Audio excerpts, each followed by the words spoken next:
Hello दोस्तों, आप सभी का स्वागत है आपके अपने यूट्यूब चैनल अमिका जिनस में। आज हम डिस्कस करने जा रहे हैं टॉपिक जो बहुत इंपॉर्टेंट है, financial relation between centre and state. तो गाइस, इस टॉपिक में हम डिस्कस करेंगे कि फाइनेंशियल रिलेशन कैसा रहता है स्टेट और सेंटर के बीच में, उसका इंट्रोडक्शन, जो टैक्सेस लगाए जाते हैं अथॉरिटीज़ ऑफ लॉज के द्वारा कैसे लगाए जाते हैं, जो टैक्स लगा के रेवेन्यू हमें मिलता है सेंटर को या स्टेट को, तो वो कैसे डिस्ट्रीब्यूट होता है। Goods and services tax council जो हैं वो क्या चीज़ है, क्या उसके फंक्शंस होते हैं, हम देखेंगे। और स्टेट के ऊपर क्या रेस्ट्रिक्शंस होती हैं टैक्स के लेकर। फाइनेंस कमीशन क्या होता है, कौन उसके मेंबर होते हैं, एग्जाम्पशंस क्या हैं, और यूनियन और स्टेट के पर्सन्स में। ठीक है, तो गाइस स्टार्ट करते हैं हमारे पास इंट्रोडक्शन टॉपिक से, इंट्रोडक्शन पॉइंट से। तो हमें पता है कि जो गवर्नमेंट ऑफ इंडिया है वो एक फेडरेशन टाइप ऑफ गवर्नमेंट है। बट नॉर्मली दो प्रकार की गवर्नमेंट होती हैं, जैसे कि unitary government and federal government. तो यूनिटरी गवर्नमेंट में क्या होता है कि जो पॉलिटिकल पावर है वो सेंट्रलाइज होती है, किसी एक के पास होती है और सेंटर के पास ही होती है वो। ठीक है, स्टेट्स के पास कोई पावर नहीं होती है। On the other hand, political power अगर डिस्ट्रीब्यूट की जाए सेंटर और स्टेट्स में, दोनों में, तो उसे हम फेडरेशन कह देते हैं, फेडरल पावर कह देते हैं। तो इंडिया में फेडरेशन टाइप ऑफ गवर्नमेंट है, जिसे हम अगर डीपली स्टडी करें तो क्वाजी फेडरल भी कह सकते हैं। अगर हमें किसी भी फेडरेशन सिस्टम को बहुत बढ़िया तरीके से, एडिकेट तरीके से वर्क करवाना है, सक्सेसफुल वर्क करवाना है, तो ज़रूरी होता है कि यूनियन और स्टेट्स के बीच में एक फाइनेंशियल रिसोर्सेज को जो डिस्ट्रीब्यूट किया जाएगा, उसके लिए एक प्रॉपर एडिकेट फाइनेंशियल और कह सकते हैं कि प्रॉपर मैकेनिज़्म होना ज़रूरी है। ये जो डिस्ट्रीब्यूशन का जो आइडिया है, कंसेप्ट है, ये हमने बोरो किया है गवर्नमेंट ऑफ इंडिया एक्ट 1935 से। जो कॉन्स्टिट्यूशन के फ्रेमर्स हैं, उन्होंने ये सोचा, ये स्कीम उनकी इच्छा थी कि जो फाइनेंशियल रिलेशन है ये थोड़ा फ्लेक्सिबल और अडोप्टेबल होना चाहिए, ताकि आगे आने वाली जो सर्कमस्टांसेस जब बदल जाएंगे तब भी इसको अडॉप्ट किया जा सके। तो अब हम सेकंड पॉइंट को डिस्कस करेंगे, जो कि ये बताता है कि जो टैक्सेशन है वो सिर्फ और सिर्फ अथॉरिटी ऑफ लॉ से ही लग सकता है, ऐसे नहीं लग सकता। तो आर्टिकल 265 मेनली डील करता है any tax shall not be collected by without authority of law. कोई भी टैक्स जो है वो ऐसे ही कलेक्ट नहीं किया जाएगा अगर अथॉरिटी ऑफ लॉ नहीं है। It means tax can not be impose only on be executive order, there must be law passed by parliament for imposition of tax. Executive order से ही, मात्र एग्जीक्यूटिव ऑर्डर से ही आप टैक्स को impose नहीं कर सकते। अगर आपको टैक्स कलेक्ट करना है या फिर, तो वो जो टैक्स है उसके ऊपर पार्लियामेंट के द्वारा एक प्रॉपर टैक्स लॉ पास हो जाना चाहिए। अगर कोई टैक्स आपके आर्टिकल 14 राइट टू इक्वलिटी को वॉयलेट करता है या फंडामेंटल राइट को वॉयलेट करता है, तो वो टैक्स वॉइड हो जाएगा। अब जो सबसे ज़्यादा मेन पॉइंट है इस सीरीज़ में, जो कि है distribution of revenue between union and states, article 268, ये बहुत ज़्यादा इंपॉर्टेंट टॉपिक है। अगर आप इसको पूरा देखते हैं वीडियो को, तो आई डोंट थिंक कि आपका कोई डाउट इसमें रह जाएगा। तो गाइस, इसको पूरा देखते रहिए। आर्टिकल 268 को डिस्कस करते हैं, जिसमें बताया गया है कि जो डिस्ट्रीब्यूशन की स्कीम है, रेवेन्यू को यूनियन और स्टेट्स में कैसे बांटा जाएगा। आर्टिकल 246A में हमें बताया गया है कि हमारे पास तीन प्रकार की लिस्ट आती हैं, union list, state list and concurrent list. जो यूनियन लिस्ट है उसमें हमें बताया गया है कि कुछ सब्जेक्ट्स हैं जिसके ऊपर यूनियन ही लॉ बना सकता है, और स्टेट लिस्ट के अंदर स्टेट ही लॉ बना सकता है, कॉन्करेंट पे यूनियन एंड स्टेट्स दोनों बना सकते हैं। अगर आपने सेंटर स्टेट रिलेशन के पहले दो पार्ट नहीं देखे हैं तो आप उनको ज़रूर देखिए, डिस्क्रिप्शन में और आई बटन में उनका लिंक मिल रहा होगा। ठीक है, तो इसमें बताया गया है कि जो स्टेट है उसके पास एक्सक्लूसिव पावर होती है कि वो टैक्सेस को लगा सकते हैं किसके, कौन से सब्जेक्ट मैटर्स पे, जो स्टेट लिस्ट के अंदर फॉल करते हैं। और साथ ही साथ अगर यूनियन की बात करें तो यूनियन के पास भी एक्सक्लूसिव पावर आ जाती है टैक्स को एनिमरेट करने के लिए, जो कि यूनियन लिस्ट के सब्जेक्ट्स पर होते हैं। अब हम डिस्कस करेंगे कि कॉन्करेंट लिस्ट पर हमें पता है कि कोई भी टैक्स नहीं लगता है। Constitution mentions following categories of the union tax which are wholly or partially assigned to the states. Union जब टैक्स लगाती है उन कैटेगरीज को कॉन्स्टिट्यूशन ने मेंशन करके नीचे बताया हुआ है कि उन, जब यूनियन टैक्स कलेक्ट करता है, टैक्स इम्पोज करता है, तो या तो पूरी तरीके से वो स्टेट को मिल जाता है टैक्स, या फिर कुछ पोर्शन यूनियन को मिल जाता है, कुछ स्टेट को मिल जाता है, डिस्ट्रीब्यूट हो जाता है। तो पहली कैटेगरी कौन सी है, डिस्कस करते हैं। Tax levied by union but collected and apportioned by the states. अगर बात करें कि आर्टिकल 268 में जो स्टैंप ड्यूटीज़ हैं मेंशन की गई हैं यूनियन लिस्ट में, उसके ऊपर जो टैक्स है वो लगाती है इंडियन गवर्नमेंट, मतलब सेंट्रल गवर्नमेंट। लेकिन इसको कलेक्ट किसके द्वारा किया जाता है? कलेक्ट किया जाता है स्टेट के द्वारा, और यूज़ भी स्टेट के द्वारा ही किया जाता है, स्टेट गवर्नमेंट के थ्रू। ठीक है, तो स्टैंप ड्यूटीज़ की जो हम बात कर रहे हैं, जो उसके ऊपर टैक्स है वो गवर्नमेंट ऑफ इंडिया ही लगाती है, बट कलेक्ट स्टेट करता है और यूज़ भी स्टेट गवर्नमेंट ही करता है। Okay, now second point, service tax levied by union and collected and appropriated by union and states. Article 268 capital A, it was added through 88th Amendment Act 2003. All the service tax shall be levied by the Union of India, but these taxes shall be collected and appropriated by Union and State both. इसको omit कर दिया गया था 101 amendment के बाद, but इसको हम पढ़ लेते हैं एक बार फिर भी। इसमें बताया गया है कि जितने भी सर्विस टैक्स हैं जो लगाए गए हैं यूनियन ऑफ गवर्नमेंट के द्वारा, बट ये जो टैक्स हैं ये कलेक्ट किए जाते हैं और यूज़ किए जाते हैं सेंटर एंड स्टेट्स दोनों के द्वारा। ठीक है, थर्ड पॉइंट जो हमारे पास आता है वो कहता है कि taxes levied and collected by union and assigned to the state, कि मतलब टैक्स लगा कौन रहा है? यूनियन गवर्नमेंट, और जो कलेक्ट कौन कर रहा है वो भी इंडियन गवर्नमेंट कर रही है, सेंट्रल गवर्नमेंट। लेकिन असाइन किसको किए जा रहे हैं? वो स्टेट को किए जा रहे हैं। तो आर्टिकल 269 में बताया गया है कि किसी भी सेल या परचेज किसका, गुड्स का, उनके ऊपर जो टैक्स लग रहा है, टैक्स किसके ऊपर? सेल या purchase of goods and taxes on consignment of goods, किसको छोड़कर? आर्टिकल 269 ए को छोड़कर, shall be levied and collected by government of India, but this tax shall be assigned to the state. मतलब क्या कह रहा है इन शॉर्ट अगर बात करें, कि जो भी टैक्सेस आप sale and purchase of goods के ऊपर लगा रहे हो या फिर कंसाइनमेंट ऑफ गुड्स के ऊपर लगा रहे हो, किसको? आर्टिकल 269 ए को छोड़कर वो सभी टैक्स लगाए जाएंगे और कलेक्ट किए जाएंगे गवर्नमेंट ऑफ इंडिया के थ्रू, बट वो असाइन किए जाएंगे स्टेट्स को। ठीक है, इसमें कोई डाउट? चलिए तो आगे चलते हैं। टैक्सेस ऑन द सेल और परचेज ऑफ गुड्स का मतलब आता है कि सभी प्रकार की गुड्स, बट न्यूज़पेपर को उसमें एग्जेम्प्ट किया गया है, एक्सक्लूड किया गया है, न्यूज़पेपर को इससे बाहर रखा है। ठीक है, अब जो कैटेगरी आती है वो कहती है कि levy and collection of goods and service tax in course of inter state और कॉमर्स। देखो, इंटर स्टेट एंड कॉमर्स का मतलब होता है जब एक स्टेट से दूसरे स्टेट में जब ट्रेड किया जाता है या कॉमर्स किया जाता है। आर्टिकल 269 क्लॉज ए ऐड किया गया था 101 अमेंडमेंट एक्ट 2016 के बाद। ठीक है, ये हमारे पास मेनली जीएसटी की बात करता है। तो goods and service tax on supplies in the course of interstate trade or commerce shall be levied and collected by government of India, and such tax shall be apportioned between union and states in the manner may be provided by the parliament by law on the recommendation of GST council। मतलब कि इसमें बताया गया है कि जो goods and service tax हैं, अगर जीएसटी किसके ऊपर लगाया गया है? इंटरस्टेट ट्रेड, इंटरस्टेट ट्रेड के ऊपर जो जीएसटी लगाया है वो लगाएगा कौन? गवर्नमेंट ऑफ इंडिया, और उसको कलेक्ट कौन करेगा? Government of India. लेकिन उसको यूज़ बांटा कैसे जाएगा? यूनियन और स्टेट के बीच में डिस्ट्रीब्यूट किया जाएगा। ठीक है, किस मैनर में? वो पार्लियामेंट बाय लॉ बता सकती है, किसके रिकमेंडेशन पर? जीएसटी काउंसिल की रिकमेंडेशन पर। ठीक है, क्लॉज 2 इसका बताता है कि the amount apportion to the state, clause 1 के अंदर जो हमें अमाउंट हमने डिस्ट्रीब्यूट की है वो कंसोलिडेटेड फंड ऑफ इंडिया का पार्ट नहीं बनेगी। ओके, क्लॉज 3 में बताया जाता है कि जब कोई अमाउंट टैक्स के रूप में लगाई गई थी उसको कलेक्ट किया जाता है क्लॉज 1 के अंदर, और उसको पेमेंट ऑफ टैक्स के रूप में स्टेट गवर्नमेंट के पेमेंट की जाती है, स्टेट गवर्नमेंट को टैक्स के रूप में 246 ए के तहत। तो वो जो अमाउंट है वो कंसोलिडेटेड फंड ऑफ इंडिया में नहीं जाएगी। अगर वो कंसोलिडेटेड फंड ऑफ इंडिया में नहीं जा रही है तो वो कहाँ जा रही है? तो गाइस वो जा रही है कंसोलिडेटेड फंड ऑफ स्टेट्स के अंदर। ठीक है, जो नेक्स्ट है वो इसके थोड़ा उल्टा है।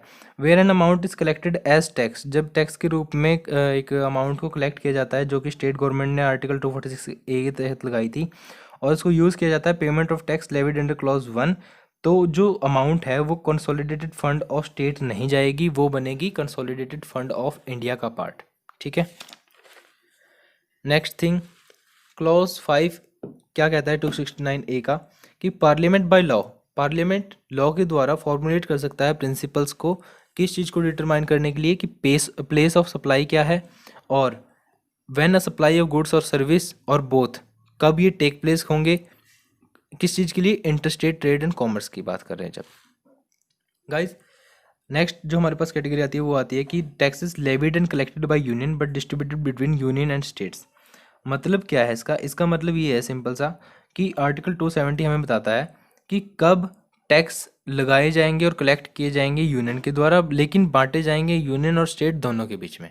ठीक है, प्रोवाइडेड दैट कि all taxes and duties refer to in the union list, कि जितने भी टैक्स और ड्यूटीज यूनियन लिस्ट में हैं एक्सेप्ट किस किस को छोड़कर, duties and taxes refer to in article 268, 269, 269A। ठीक है, इनको छोड़कर, जो इनके अंदर जो ड्यूटीज टैक्सेस बताई गई हैं उनको छोड़कर, और सर चार्जेस और किसके ऊपर, टैक्सेस के ऊपर और ड्यूटीज के ऊपर under article 271।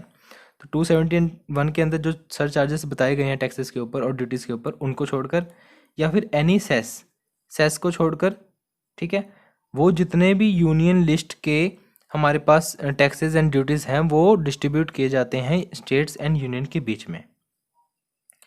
Constitution amendment 101 act 2016 ने एक इंसर्ट किया clause 1A and 1B article 270 के अंदर, जो ये बताते हैं कि tax collected by union under clause 1 of 246A shall be distributed between union and states in a manner provided in clause 2।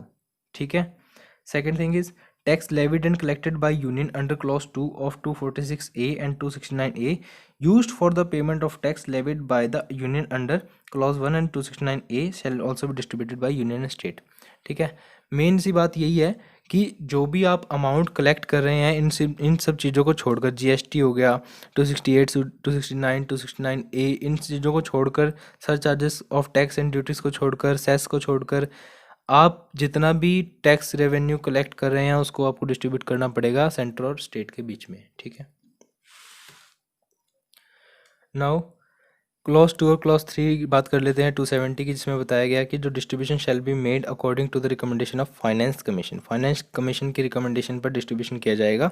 ठीक है, और अब बात करते हैं taxes for the purpose of the union. Article 271 provides that if parliament at any time increases any of the duty or taxes mentioned in article 269 and 270 except the goods and service tax under article 246A by imposing a surcharge, the whole proceed of any such surcharge shall be part of consolidated fund of India। इसमें बताया गया है कि अगर parliament किसी भी time पर duties या टैक्सेस को, जो कि 269 और 270 में बताए गए हैं, उनको इंक्रीज़ कर देती है, किसको छोड़कर, गुड्स एंड सर्विस टैक्स को छोड़कर, जो कि 246A के अंदर बताया गया, उसको छोड़कर अगर 269 और 270 में ड्यूटीज़ और टैक्स मेंशन किए गए हैं उसके ऊपर अगर पार्लियामेंट किसी भी टाइम उनको इंक्रीज़ कर देती है, क्या इम्पोज करके, एक सरचार्ज इम्पोज करके, तो क्या होता है कि वो जो सरचार्ज से अमाउंट आता है वो कहाँ जाता है, कंसोलिडेटेड फंड ऑफ इंडिया। ठीक है, अब सरचार्ज का क्या होता है, क्वेश्चन ये हमारे माइंड में अराइज हो रहा है कि सरचार्ज क्या होता है। एक्चुअली गाइस, सरचार्ज होता है एक ऐसा चार्ज होता है जो टैक्स के ऊपर टैक्स के तौर पे लगाया जाता है। Surcharge is a charge on any tax charge on tax. ठीक है, only in consolidated fund of India में इसकी अमाउंट जाती है और इसको किसी भी पर्पज़ के लिए यूज़ किया जा सकता है। बट अगर बात करें सेस की, तो सेस एक ऐसा टैक्स के ऊपर टैक्स होता है जो गवर्नमेंट लगाती है किसी स्पेसिफिक पर्पज़ के लिए। अगर बात करें, इसका एग्जांपल दें तो एजुकेशन सेस एक ऐसा सेस है जो स्पेसिफिक पर्पज़ के लिए है और ये भी कंसोलिडेटेड फंड ऑफ इंडिया में ही जाता है। ठीक है, नाउ हमारे पास आती है ग्रांट इन एड। तो हमारे पास 3 प्रकार की ग्रांट इन एड आती है, जिसमें कि आर्टिकल 273 में बताया गया है कि will be given to the states of Assam, Bihar, Odisha and West Bengal in exchange of export duty on the jute products. देखो, एक्सपोर्ट ड्यूटी जो है वो सेंट्रल गवर्नमेंट लेती है स्टेट से। ठीक है, तो एक्सपोर्ट ड्यूटी के अगर तौर पर हम देखें कि कॉम्पनसेशन के रूप पर उसको एक्सपोर्ट ड्यूटी छोड़कर उसको क्या दिया जाता है, एड दी जाती है।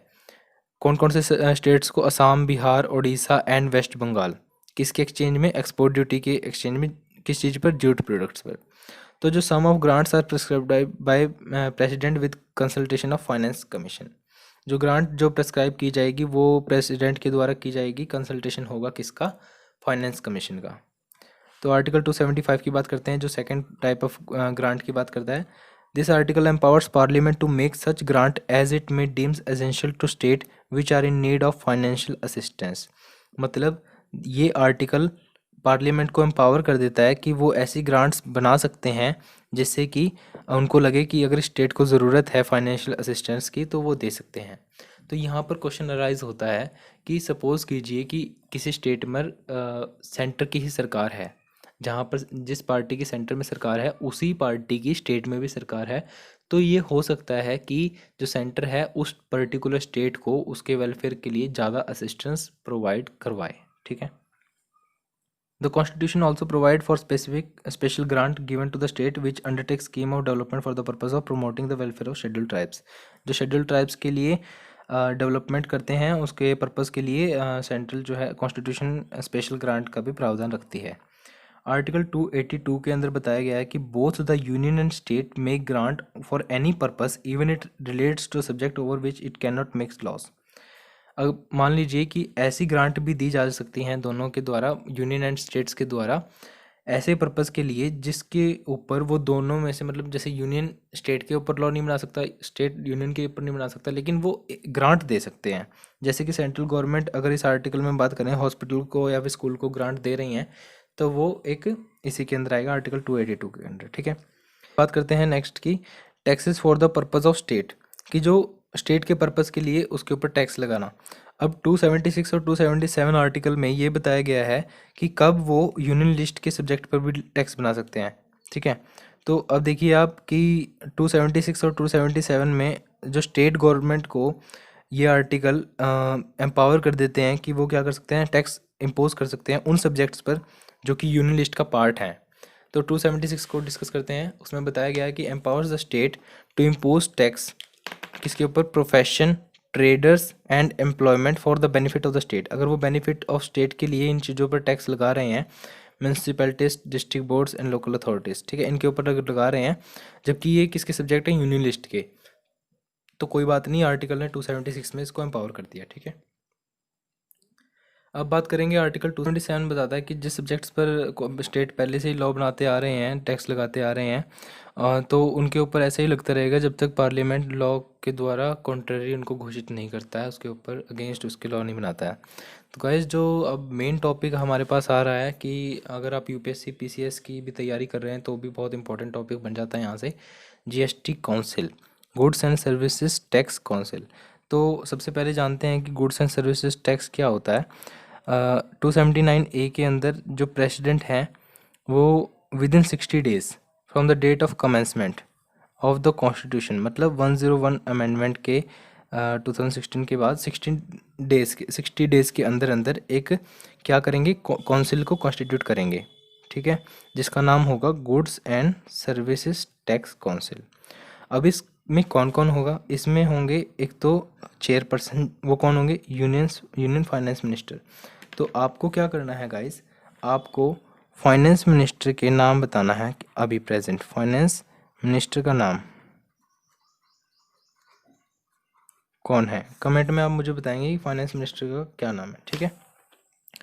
The union minister of state in charge of revenue of finance is the member. Member कौन होंगे, अब मेंबर होंगे the union minister of state. ठीक है, स्टेट के यूनियन मिनिस्टर। और third thing, minister in charge of finance and taxation or any other minister nominated by each state. अब इसमें स्टेट भी नॉमिनेट करेगा, किस किस को कर सकता है, फाइनेंस मिनिस्टर को भी कर सकता है, टैक्सेशन वाले को भी कर सकता है, और एनी अदर मिनिस्टर नॉमिनेट जो किया जाएगा स्टेट गवर्नमेंट के थ्रू एज अ मेंबर। ठीक है।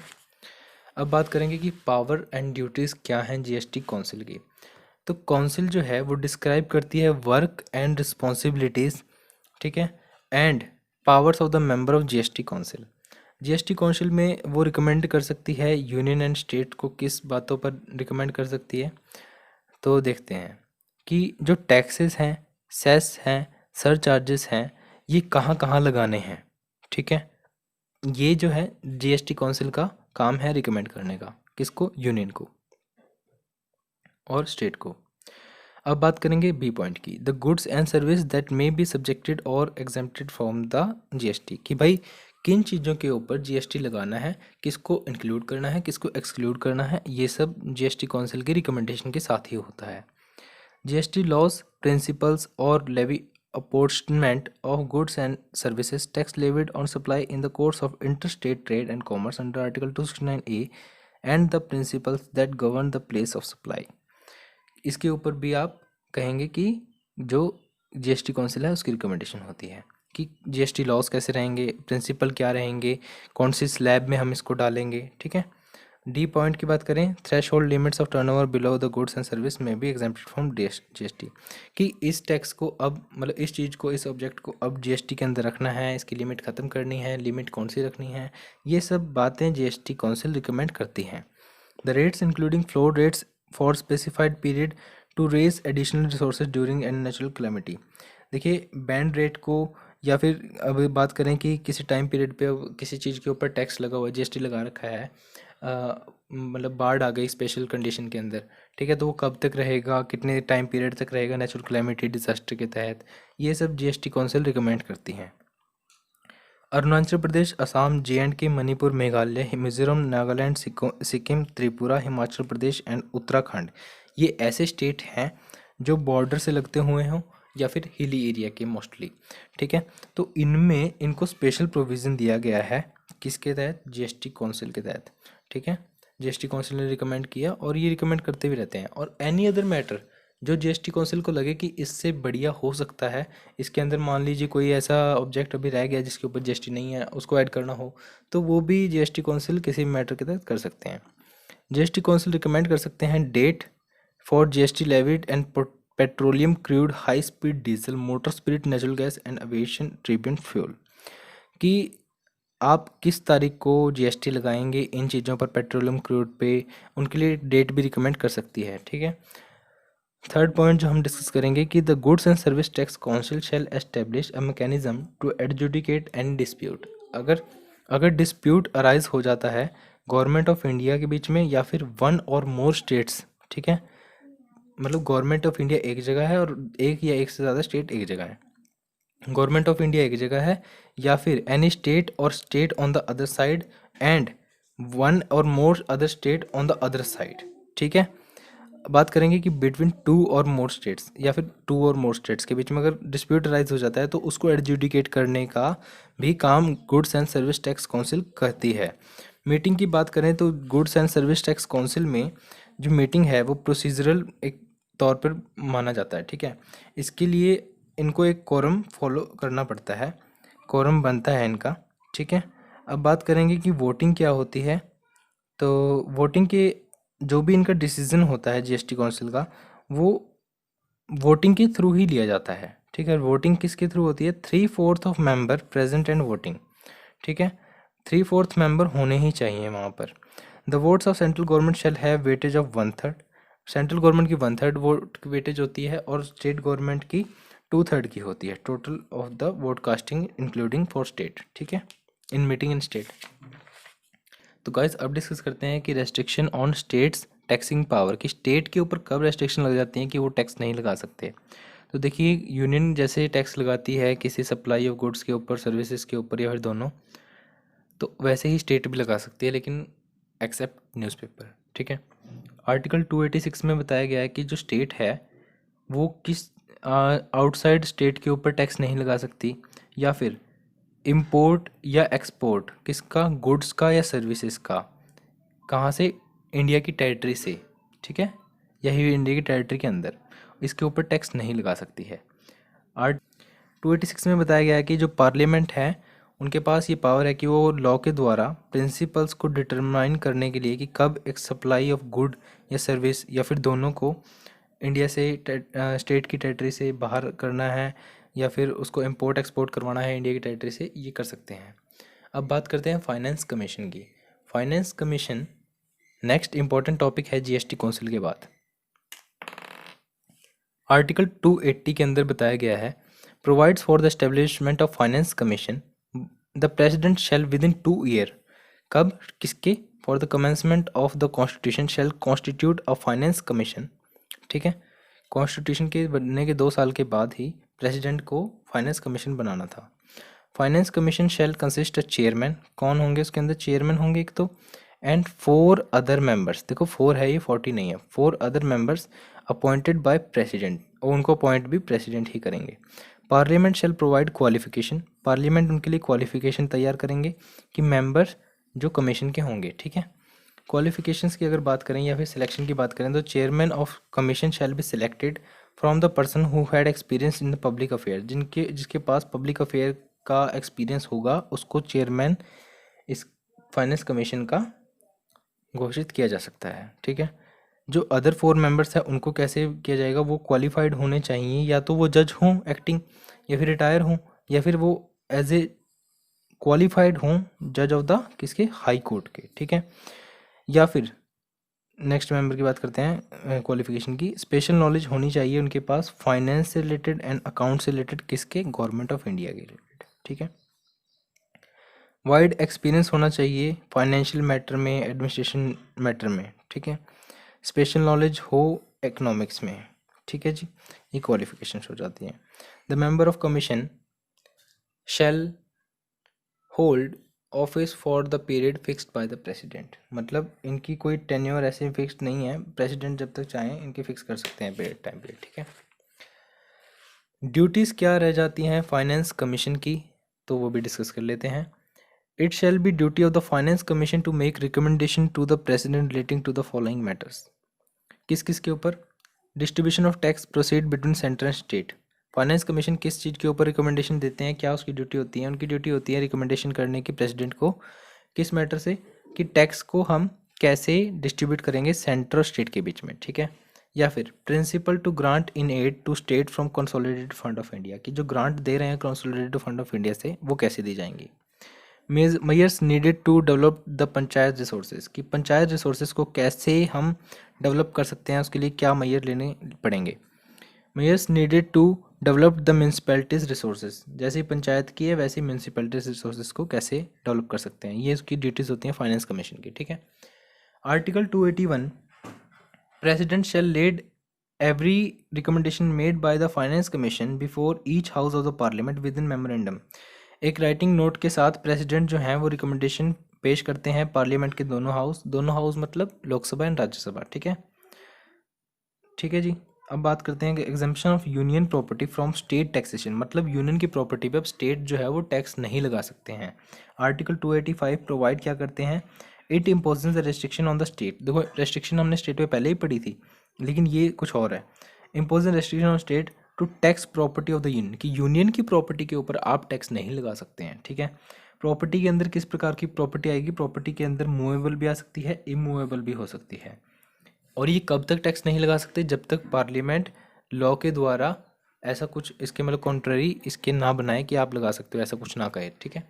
287 में क्या बताया गया है कि एक स्टेट को प्रोहिबिट किया जाता है कि वो टैक्स नहीं लगाएंगे किसके ऊपर, कंजप्शन और सेल ऑफ इलेक्ट्रिसिटी, जो आपने गवर्नमेंट ऑफ इंडिया ने कंज्यूम की है, या फिर सेल की है आपने गवर्नमेंट ऑफ इंडिया को, या फिर आप utilise for the construction maintenance or operation of any railway unless parliament by law अथॉराइजेस।